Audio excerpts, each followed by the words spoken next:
અધિક માસ ચાલતો હતો। એક સ્ત્રી રોજ ભગવાનનું નામ લઈ નદીએ સ્નાન કરવા જતી અને બીજી સ્ત્રી હસીને કહેતી હતી, મારે આ વ્રત પૂજનમાં સમય બગાડવો નથી। પણ પછી એના જીવનમાં એવું કંઈ બનવાનું શરૂ થયું કે આખું ઘર જાણે એક પછી એક ખાલી થવા લાગ્યું। પતિ પાછા ન ફર્યા, દીકરો ન આવ્યો, સગા સંબંધીઓએ આવવાનું બંધ કરી દીધું, અહીં સુધી કે ઘરના ઢોર પણ પાછા ન ફર્યા। શું આ માત્ર સંયોગ હતો કે પછી કાંઠાગોરમાંનો કોપ? અને આખરે એવી કઈ ભૂલ થઈ હતી જેના કારણે એક અહંકારી જેઠાણી ભગવાન સામે રડી પડી? બીજી તરફ ગંગાના કિનારે એક રાજા પોતાના મૃત્યુની રાહ જોઈ રહ્યો હતો। માત્ર 7 દિવસનું જીવન બાકી હતું। આસપાસ બેઠેલા હતા મહાન ઋષિમુનિઓ, પણ અચાનક ત્યાં આગમન થાય છે માત્ર 16 વર્ષના એક દિવ્ય યુવાનનું, જેના ચહેરાના તેજ સામે આખું ઋષિસમાજ સન્માનમાં ઊભું થઈ જાય છે। કોણ હતા એ મહાજ્ઞાની શુકદેવજી? શું હતો કાંઠાગોરનો આ અદ્ભુત ચમત્કાર? અને અધિક માસમાં કરાયેલું એક નાનું વ્રત પણ કેવી રીતે માણસનું ભાગ્ય બદલી શકે? આજે આપણે સાંભળવાના છીએ અધિક માસની અમૃતમય અને ચેતવણી આપતી કથા, કાંઠાગોરની વાર્તા। અધિક માસની અમૃત કથા। એક કાંઠાગોરની વાર્તા। 3 વર્ષે પાછો અધિક માસ, પવિત્ર પુરુષોત્તમ માસ આવ્યો ને નદીએ સ્નાન કરવા ભાવિક નર નારીઓ પુરુષોત્તમ ભગવાનને ભજતા જવા લાગ્યા। સ્ત્રીઓ નાહીને કાંઠાગોરને પૂજતી અને પવિત્ર પુરુષોત્તમ માસની કથા સાંભળીને ઘરે જતી। પુરુષો પણ સ્નાન કરીને પુરુષોત્તમ ભગવાનનું રટણ કરતા ઘરે જતા। સ્નાન, ધ્યાન અને દાનનો પુરુષોત્તમ માસમાં મોટો મહિમા છે। ગામમાં એક ડોશીને ત્યાં 2 દીકરા પરણેલા હતા, છતાં વહુઓ સાથે બનતું નહોતું, એટલે તે એક મકાનમાં એકલા રહેતા હતા। ડોશી તો પુરુષોત્તમ માસ આવે એટલે એક દિવસ પણ નદીએ જઈ સ્નાન કરવાનું ચૂકે નહીં। ડોશીના નાના દીકરાની વહુ પણ આખો પુરુષોત્તમ મહિનો નદીએ જઈને સ્નાન કરતી હતી, પરંતુ તેની જેઠાણી ધર્મકર્મમાં સમજતી નહીં, તેથી ઘરમાં બેસી રહેતી। તે પૈસે ટકે સુખી હતી અને રૂપાળી પણ હતી, તેનું તેને અભિમાન હતું। ભલી દેરાણીએ એક દિવસ નદીએ જતા પહેલા તેની જેઠાણી પાસે ગઈને તેને નદીએ સ્નાન કરવા તેમજ કાંઠાગોરનું પૂજન કરવા આવવા કહ્યું। તો જેઠાણીએ નાકના નચકોરા ફુલાવી કહ્યું, એ તારા જેવી ભક્તાણીના કામ મારે તો ઘર પહોંચે સંભાળવાનું। મારે ઘેર આવનારા એ કેટલા? મારા પતિ દુકાનેથી આવે, દીકરો નિશાળેથી આવે, પિયર ગયેલી વહુ આવે, સાસરે ગયેલી દીકરી આવે અને સગા યે આવે, સનેડીઓએ આવે, સીમમાં ગયેલા ઢોર આવે, ભાલમાં ટીકો, કામમાં ફીકો, કુલતું પારણું, ઘમરવલોણું ખદમતી ખિયરી, સુવાવડી દીકરી। મારે ત્યાં તો કેટલાય આવનારાને કેટલાવની પંચાત કરવાની, આમાં હું નવરી પડું ત્યારે બીજું કાંઈ સૂઝે ને? જેઠાણીના શબ્દો દેરાણીને હળોહળ લાગી આવ્યા, કારણ કે જે ભગવાને તેને સુખ આપ્યું હતું તે ભગવાનને ભજવાની તેને ફુરસદ નહોતી। ખરેખર જેનું ભાગ્ય પાકું હોય તેને જ ધર્મ ધ્યાન સૂઝે છે। દેરાણી રોજ નદીએ નાહીને કાંઠાગોરને પૂજતીને પુરુષોત્તમ માસની વાર્તા સાંભળતી, તેથી કાંઠાગોર તેના પર પ્રસન્ન થયા અને વ્રતની નિંદા કરનાર જેઠાણી ઉપર ક્રોધે ભરાયા। એનું જેઠાણીને એ ફળ આવ્યું કે તેનો પતિ દુકાનેથી ન આવ્યો, દીકરો નિશાળેથી ન આવ્યો, પિયર ગયેલી વહુ પાછી ન ફરી અને સાસરે ગયેલી દીકરી પણ ત્યાં જ રોકાઈ ગઈ। ન સગાના દર્શન થયા કે ન સનેડી આવ્યા, સીમમાં ચરવા ગયેલા ઢોર પણ ન પાછા વળ્યા, ન પારણા ઝૂલ્યા કે ન ઘમર વલોવણા ચાલ્યા। આમ અણધાર્યું બનવાથી જેઠાણીના અભિમાનના શબ્દો મોઢામાં જ રહી ગયા। તે તો એવી મૂંઝાઈ ગઈ કે રડતી રડતી દેરાણી પાસે ગઈ, પણ દેરાણીએ તેનું કહ્યું કાને ન ધર્યું। તે એને ડોશી પાસે લઈ ગઈ। સાસુજી તો નદીએ નાહી ઘરમાં આવીને બેસી શ્રીકૃષ્ણ શરણમ મમના જાપ જપી રહ્યા હતા। ત્યાં બંને દેરાણી જેઠાણી તેની પાસે આવ્યા। જેઠાણીએ પોતાની હકીકત કહી તો સાસુ ડોશીએ કહ્યું, મોટી વહુ, જે ભગવાનની નિંદા કરે તેને ત્યાં બધું અવળું જ થાય। તું નથી નદીએ જઈને નહાતી, નથી કાંઠાગોરને પૂજતી, નથી પુરુષોત્તમ માસની કથા કે કાંઠાગોરની વાર્તા સાંભળતી। મને લાગે છે કે તારા પર કાંઠાગોર કોપાયમાન થયા છે, તેમને મનાવે તો બધું સારું થાય। જેઠાણી બોલી, માં, હું તો કોઈ દિવસ નદીએ કાંઠાગોરને પૂજવા ગઈ નથી, મારે ત્યાં જઈને શું કરવાનું? સાસુ બોલ્યા, એ એક થાળમાં બધી પૂજનની સામગ્રી લે, તેમાં શ્રીફળ, ફૂલ, અક્ષત, સોપારી, કંકુ, અબીલ ગુલાલ અને ધૂપ કે અગરબત્તી જોઈએ।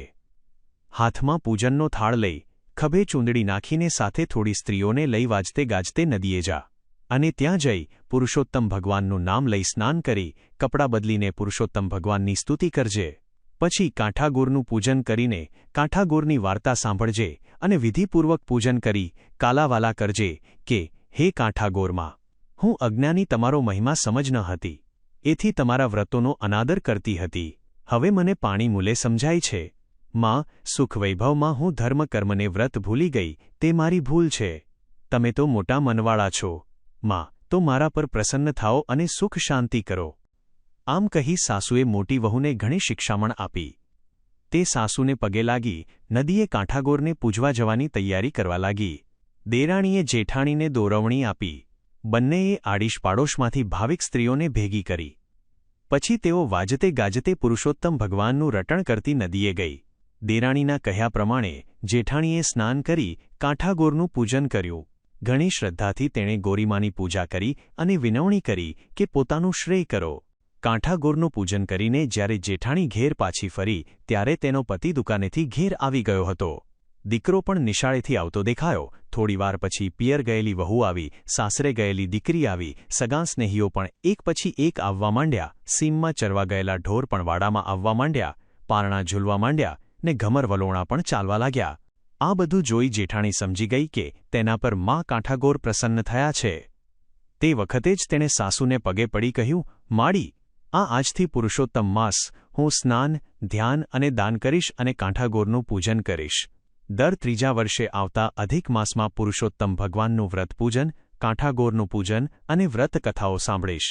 સાસુએ કહ્યું, મોટી વહુ, તારું ધન ભાગ્ય કે તને ધર્મ ઉપર રાગ ઉત્પન્ન થયો અને વ્રત કરવા તૈયાર થઈ. હવે તમે બંને મારા ઘરમાં મારી સાથે રહો અને ધર્મ ધ્યાન કરી આપણા ઘરના મહેલો વધારો. એ જ દિવસે દેરાણી જેઠાણી પોતાના પતિઓ સાથે ડોશીના અસલ ઘરમાં રહેવા આવી. ડોશીના બંને દીકરાઓને પણ આથી આનંદ થયો.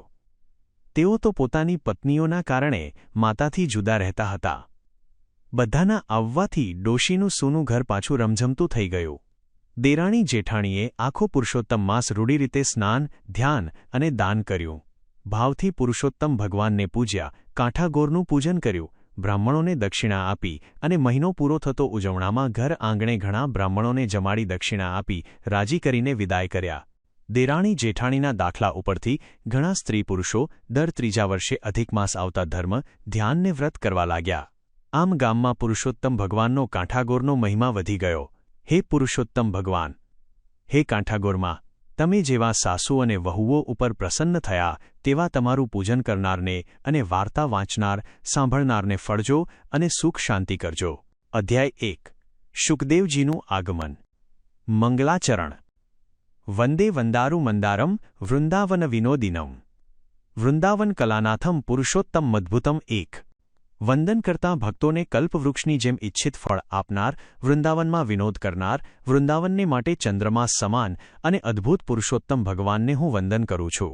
પૂર્વે નૈમિષારણ્ય એ એવું એક મહાપવિત્ર, અતિ કલ્યાણકારી સ્થળ હતું કે જ્યાં ઘણી વેળા ઋષિમુનિઓ યજ્ઞ કરવા માટે ભેગા થતા અને મંત્રોચ્ચારથી વાતાવરણ ગુંજી ઉઠતું. નૈમિષારણ્ય એટલે એક નિમિષ, ક્ષણ પણ પ્રભુના નામ સ્મરણ વગરનો ન જાય. આ પવિત્ર સ્થળમાં વસનારના મુખે નિરંતર પ્રભુનું નામ સાંભળવા મળે. એક સમયે ઋષિમુનિઓના સમૂહે નૈમિષારણ્યમાં મહાયજ્ઞ યોજવાનો નિર્ધાર કર્યો. યજ્ઞનો સંકલ્પ કરનારાઓમાં મુખ્યત્વે અગસ્ત્ય, શુકાચાર્ય, ગાલવ, અસિત, જૈમિની, શૌનક, ભારદ્વાજ, કોડિન્ય, ગૌતમ, ઉદ્દાલક, શતાનંદ, કશ્યપ, જમદગ્નિ, અત્રિ અને જબાલી હતા. શિષ્યના વિશાળ સમૂહ સહિત આ સર્વ તપસ્વીઓ એક શુભ દિવસે યજ્ઞાર્થે નૈમિષારણ્યમાં પધાર્યા. બધા શાસ્ત્ર નિપુણ અને સર્વ વેદોમાં પારંગત હતા. ઋષિઓ શિષ્યોને યજ્ઞની તૈયારી કરવાનું સૂચન કરી યજ્ઞ વિચારણામાં બેઠા. મહાઋષિઓના આગમનથી જંગલ મંગલમય બની ગયું. વનમાં જાણે વસંત પ્રગટી, વનરાજી ઝૂમી ઉઠી, પંખીઓ મધુર કલરવ કરવા લાગ્યા. આ સમયે તીર્થયાત્રા અર્થે નીકળેલા સૂતપુરાણજી અનેક ધામોમાં યાત્રા કરતા કરતા નૈમિષારણ્યમાં જ આવી ચડ્યા. ઋષિ સમુદાય જોઈ તેમને અત્યંત હર્ષ થયો. સૂતપુરાણજીએ રાતા વલ્કલ ધારણ કર્યા હતા. આવા વસ્ત્રો અને પ્રસન્ન વદનથી તે અતિ શોભી ઉઠતા હતા. તેઓને તો જ્યાં જાય ત્યાં આનંદ આનંદ જ હતો. તેઓ સ્વભાવે શાંત, સર્વગુણ સંપન્ન તેમજ સર્વશાસ્ત્રોના જાણનારા હતા.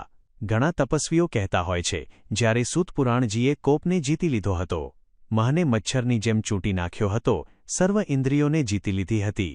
જગતના કલ્યાણની તેમને ખેવના હતી, તેથી તેઓ સર્વને સુખ શાંતિ અર્થે પ્રભુભક્તિનો માર્ગ ચિંધતા હતા. તેમના મુખમાંથી ઝરતો વાણી પ્રવાહ સર્વને પ્રભુમય બનાવી દેતો હતો. તેમની અમૃતવાણી શ્રોતાઓને અમૃતનું પાન કરાવતી હતી.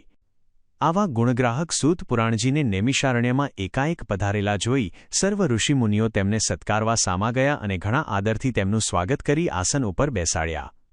પછી કરજતાપૂર્વક પ્રણામ કરીને બોલ્યા, હે સતજી, આપ મહાન ભગવદ્ ભક્તનો સત્સંગ આજે અમને થયો, તે માટે અમે ભાગ્યશાળી છીએ.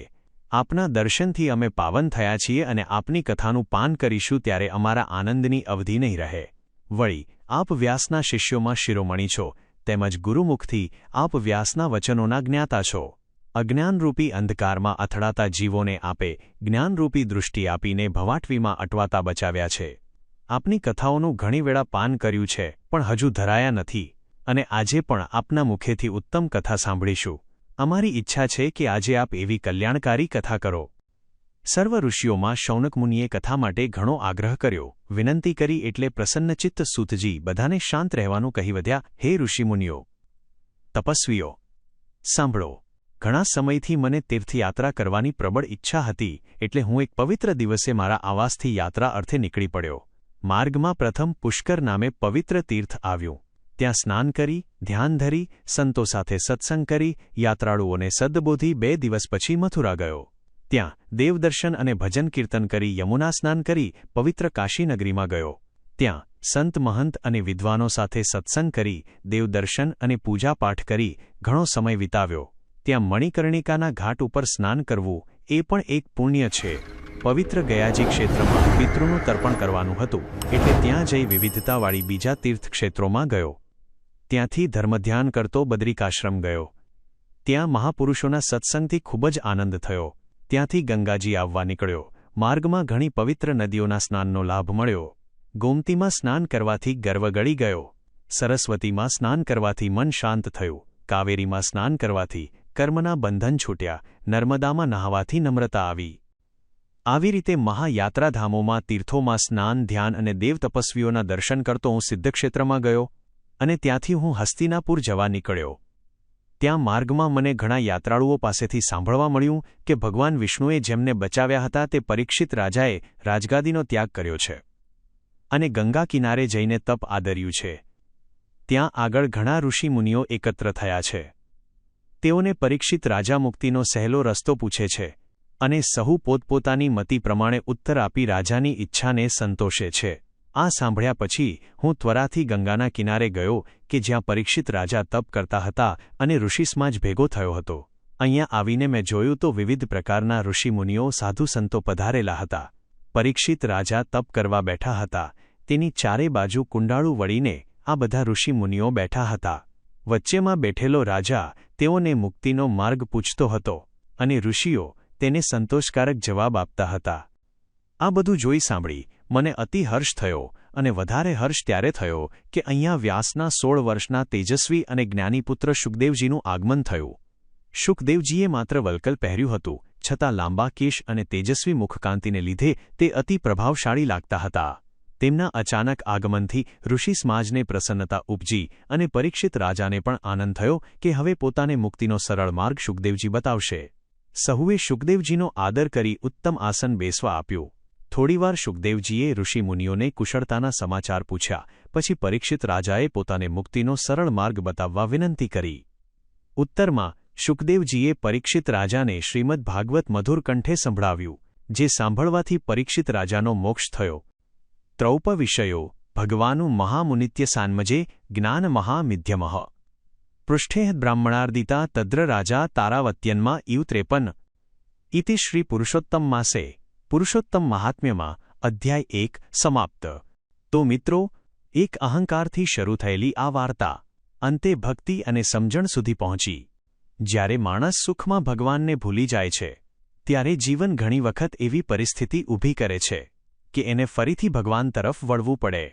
કાંઠાગોરની આ કથા માત્ર એક જૂની વાર્તા નથી, પણ આજે પણ દરેક ઘરને એક ચેતવણી આપે છે. ધર્મનો ઉપહાસ કદાચ દુનિયાને ન દેખાય, પણ સમય બધું જોઈ રહ્યો હોય છે અને કદાચ એ માટે જ અધિક માસને પુરુષોત્તમ ભગવાનનો સૌથી પવિત્ર માસ કહેવાય છે. જો તમે પણ ઈચ્છો છો કે તમારા ઘરમાં સુખ, શાંતિ અને કૃપા બની રહે, તો કોમેન્ટમાં જરૂર લખજો, જય પુરુષોત્તમ ભગવાન. વિડિયો ગમ્યો હોય તો લાઇક અને શેર જરૂર કરજો. અને આવી જ દિવ્ય કથાઓ માટે ચેનલને સબસ્ક્રાઇબ કરવાનું ભૂલતા નહીં. જય શ્રી કૃષ્ણ.